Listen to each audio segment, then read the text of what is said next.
열왕기상 19장 1절에서 10절입니다.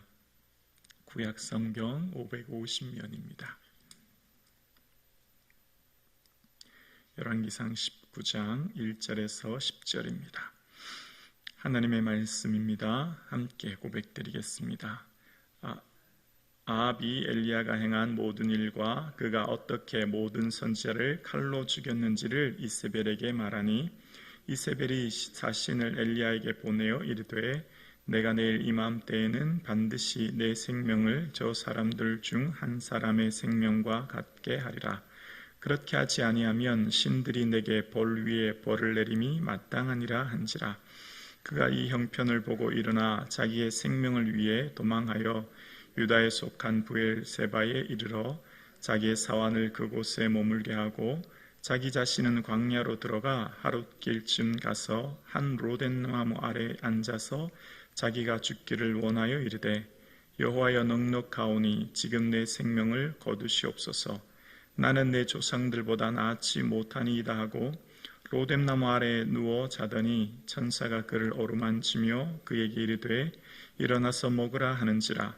본즉 머리맡에 숯불에 구운 떡과 한 병 물이 있더라. 이에 먹고 마시고 다시 누웠더니 여호와의 천사가 또 다시 와서 어루만지며 이르되 일어나 먹으라. 내가 갈 길을 다 가지 못할까 하노라 하는지라. 이에 일어나 먹고 마시고 그 음식물의 힘을 의지하여 40주 40야를 가서 하나님의 산 호렙에 이르니라. 엘리야가 그곳 굴에 들어가 거기서 머물렀더니 여호와의 말씀이 그에게 임하여 이르시되 엘리야야 내가 어찌하여 여기 있느냐. 그가 대답하되 내가 만군의 하나님 여호와께 열심히 유별하오니 이는 이스라엘 자손이 주의 언약을 버리고 주의 제단을 헐며 칼로 주의 선지자들을 죽였음이오며 오직 나만 남았거늘 그들이 내 생명을 찾아 빼앗으려 하나이다. 아멘. 신앙생활에 찾아온 탈진은 어떻게 회복되는가라고 하는 주제로 본문을 살펴보려고 합니다. 신앙생활은 성령의 충만할 때도 있지만 또 지치고 힘들어 탈진이 올 때도 있음을 본문을 통해 깨닫게 됩니다.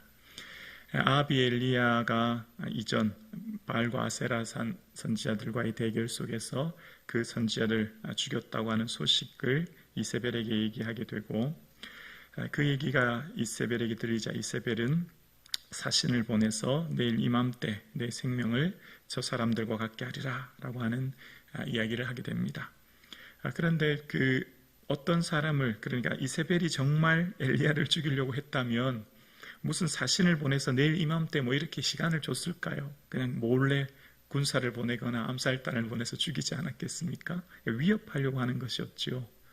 이세벨이 엘리야가 얼마나 능력 있는 사람인가를 이세벨도 잘 알고 있습니다. 왜냐하면 갈멜산에서 불이 내렸던 그 능력의 하나님의 종이란 걸 그도 알기 때문입니다. 그런데 내일 이맘때라고 하는 말 속에 엘리야가 두려워서 이제 이스라엘, 그가 있던 곳이 오늘 본문 앞구절에 보면 이스라엘에 있었다고 하는데요. 이제 브엘세바 3절에 보면 브엘세바로 갑니다.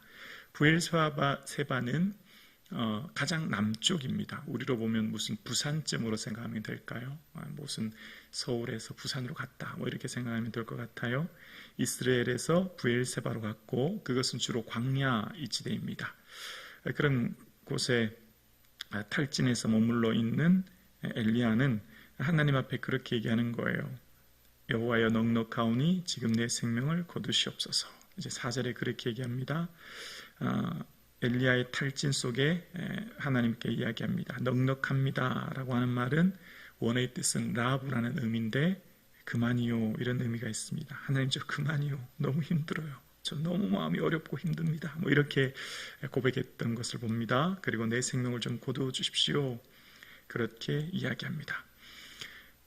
오늘 그 엘리야의 말 속에서 보면 능력 있는 엘리야의 모습, 갈멜산에서 능력 있는 엘리야의 모습과 오늘 모습이 굉장히 상반됩니다. 비교되죠. 굉장히 강하고 능력이 있었던 종이 어떻게 이렇게 연약해질 수 있는가를 우리는 본문을 통해 봅니다. 그러면서 본문을 통해 깨닫습니다. 모든 능력은 하나님께 있음을, 인간은 오직 연약한 존재일 뿐입니다. 인간이 어떤 힘과 능력이 있는 게 아니죠. 인간은 다 똑같습니다. 모든 사람 다 동일합니다. 엘리야는 우리와 같이 성정이 같은 사람이로다. 야고보서의 기자의 고백처럼 엘리야 역시 우리와 똑같은 사람이라는 것을 이야기하고 있는 것이죠. 여러분, 우리가 사람들을 볼 때 어쩌면 어떻게 저럴 수 있지 이런 마음이 들지 않습니까? 어떤 사람들의 행동이나 모습 보면서 그 사람들의 모습 보면서 실망하기도 하고 또한 그 사람들을 통해서 보면 어떻게 저럴 수 있나 우리가 속으로 비난하기도 하는데요. 사실은 사람은 다 똑같습니다. 그렇게 크게 기대할 이유도 없어요. 모든 사람은 다 연약한 존재고 다 어려움을 다 그 속에 쓴뿌리와 어려움이 있다는 걸 봅니다. 예를 들어서 설명을 해볼까요? 엘리야도 사람이다. 맞죠? 엘리야도 사람이에요. 근데 이렇게 비유해서 한번 들어볼까요? 목사도 사람이다. 이러면 여러분 어떤 마음 드세요? 별로 목사도 사람 맞지만 그래도 그러면 안 되지 라고 하는 어떤 높은 기준이 있지 않습니까? 목사도 똑같습니다. 다 실수하고 넘어지고 단지 우리가 기대하는 것은 그래도 하나님 앞에 더 기도하는 더 하나님의 앞에 신실하게 살아야 되지 않냐라는 기대가 있지만 그러나 이 세상을 살아가는 우리의 삶 속에서 모든 사람은 다 똑같습니다. 다 사람이고요. 다 실수하고 다 넘어지는 거죠. 그래서 우리가 어떤 사람을 대하고 평가하고 우리가 함께 할 때 모든 사람은 다 똑같다고 하는 것을 연약한 존재라는 것을 기억할 때 우리가 사랑할 수 있고 품을 수 있고 함께 할 수 있는 겁니다. 모든 사람 속에 그 연약함이 있다고 할 때 우리가 함께 할 수 있죠. 하나님께서는 우리의 삶을 주관하십니다. 특별히 하나님은 인생의 모든 삶과 생명을 주관하시는 주관자인 줄로 믿습니다. 사람이 살고 싶다고 해서 단 1분도 더 생명을 유지할 수 없고 죽고 싶다고 해서 스스로의 삶을 마칠 수도 없어요. 생명의 주인은 누구십니까? 하나님이시죠. 여러분 아시죠? 엘리야가 지금 뭐라고 하고 있죠? 하나님, 지금 내 생명을 거두시옵소서. 엘리야 어떻게 된 줄 아시죠? 열왕기하 2장 11절에 보면 엘리야가 회오리 바람으로 하늘에 올라갑니다. 죽음을 보지 않은 유일한 선지자예요. 하나님의 은혜를 우리는 기억하게 됩니다. 그가 아무리 곤고하고 지쳐서 하나님 저 죽여주십시오라고 해도 하나님이 그를 붙들어 주시고 은혜 주시고 함께 해주시는 것을 보게 되는 겁니다. 새로운 소망을 주시고 능력 주셔서 그는 죽음을 보지 않습니다. 인생의 삶에 자기 뜻대로 되는 것이 아니라 하나님이 붙들고 계시고 하나님 은혜 내려주시고 하나님 함께 하시는 것이고 특별히 생명은 하나님께서 주관하고 계신 줄로 믿습니다. 이렇게 연약했던 엘리야, 그러나 그는 죽음을 보지 않고 회오리 바람을 타고 하늘에 올라가는 은혜를 덧입게 됩니다. 우리의 삶은 다 똑같이 연약하고 부족하지만 하나님 우리에게 은혜 베풀어 주시기에 오늘 우리가 여기까지 있게 되었고 때로 우리가 하나님을 향해 원망하고 불평하지만 하나님 사랑으로 품어주셨기에 오늘 이곳에 있을 뿐만 아니라 우리의 미래는 저 영원한 하나님 나라에 주와 동행하게 되는 줄로 믿습니다. 그러면서 하나님의 실제적인 위로 두 가지를 봅니다. 실제적인 위로의 첫 번째는 떡과 물입니다. 5절에 보면 천사가 그를 어루만지고요. 6절에 보면 본즉 머리맡에 숯불에 구운 떡과 한 병 물이 있더라라고 이야기합니다. 하나님의 위로하심은 반드시 떡과 물이 있었다는 거예요. 여러분, 이것은 뭘 말합니까? 우리 모든 사람은 육체를 입고 있죠.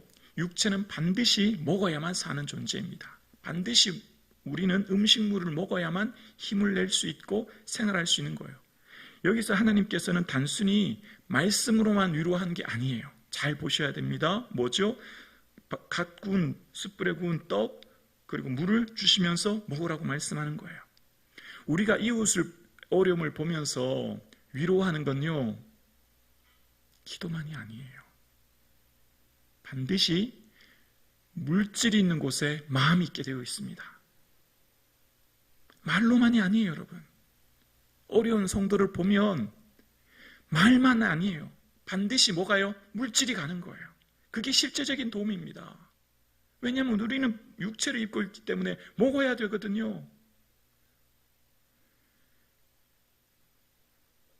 만일 형제가 형제나 자매가 헐벗고 일용할 양식이 없는데 너희 중에 누구든지 그에게 평안히 가라, 덥게 하라, 배부르게 하라 하며 그 몸에 쓸 것을 주지 아니면 무슨 유익이 있겠느냐. 이와 같이 행함이 없는 믿음 그 자체가 죽은 것이니라. 배부르게 해라, 따뜻하게 해라. 아니요, 빵을 줘야지요. 그게 믿음이라는 거예요. 예수님을 믿는다는 믿음은요, 이웃의 아픔을 보면 말로만이 아니라 뭐가 있다고요? 마음이 있는 곳에 물질이 가는 거예요. 이게 하나님 우리에게 원하시는 참된 위로라는 겁니다. 우리 교회 공동체가 어떤 공동체가 되어야 됩니까? 연약하고 어려운 사람들 기도만이 아니에요. 말로만이 아니에요. 뭐죠? 빵을 줘야 하는 겁니다. 그것이 하나님께서 이 땅에 이루시는 하나님의 의의가 되는 거예요. 엘리야가 지치고 힘들어 있는데 하나님께서 천사를 보내시면서 어루만지기만 하신 게 아니잖아요. 반드시 떡과 물을 주시는 겁니다. 그리고 떡과 물로 통해서 회복 얻은 엘리야를 통해 이후에 하나님께서는 말씀하시죠. 바로 브엘세바에서 호렙산으로 부르십니다. 그리고 호렙산에서 하나님께서 엘리야에게 말씀하시죠. 내가 어찌하여 여기 있느냐라고 9절에 말씀하시고 이제 질문과 대화를 통해서 하나님께서는 엘리야의 삶에 말씀하십니다. 두 번째는 인생은 말씀을 통해 최종적으로 회복되는 겁니다. 떡으로만 사는 것이 아니라 여호와 입으로 나오는 말씀으로 우리의 삶이 참으로 회복되는 거예요. 이 말씀은 고난 중에 위로라. 주의 말씀이 나를 살리셨기 때문입니다. 우리 인생의 근본적인 우리 인생의 회복은 우리에게는 영혼이 있는 존재이기 때문에 우리 영혼은 말씀을 통해 새 힘을 얻게 되는 것이고 말씀을 통해 반드시 살아나는 겁니다. 그래서 두 번째는 말씀이 우리 영혼을 살리는 거예요. 우리 삶의 최종 회복이 일어나는 거죠. 브엘세바 로뎀나무에서 죽기를 청했던 엘리야를 하나님께서는 떡과 물로 회복하신 후에 어디까지 이끄셨죠? 호렙산으로 이끄신 거예요. 호렙산은 어떤 곳이었죠? 말씀이 있는 곳입니다. 말씀이 있는 곳. 말씀이 있는 곳으로 엘리야를 이끈 거예요. 그 말씀이 있는 호렙산에서 엘리야는 하나님의 음성을 듣게 되고 말씀을 듣게 됩니다. 인생의 회복은 어디서 옵니까? 말씀입니다. 그래서 우리의 삶이 살아나는 것, 탈진하여 곤고하고 영적인 슬럼프 가운데 있는 영혼은 반드시 말씀을 붙들어야 살아납니다. 말씀을 통해 새 힘을 얻게 됩니다. 어떤 사람의 어떤 환경의 어떤 것들도 우리 인생을 근본적으로 살리는 것은 말씀인 줄로 믿습니다. 주의 말씀을 앞에 엎드리고 무릎 꿇을 때 주님께서 주시는 세미한 음성을 들으시며 주님 주시는 이 말씀을 부여잡음으로 우리 삶의 영적인 탈진과 곤고함 가운데 일어설 수 있는 저와 여러분 되실 수 있기를 주님의 이름으로 축원합니다.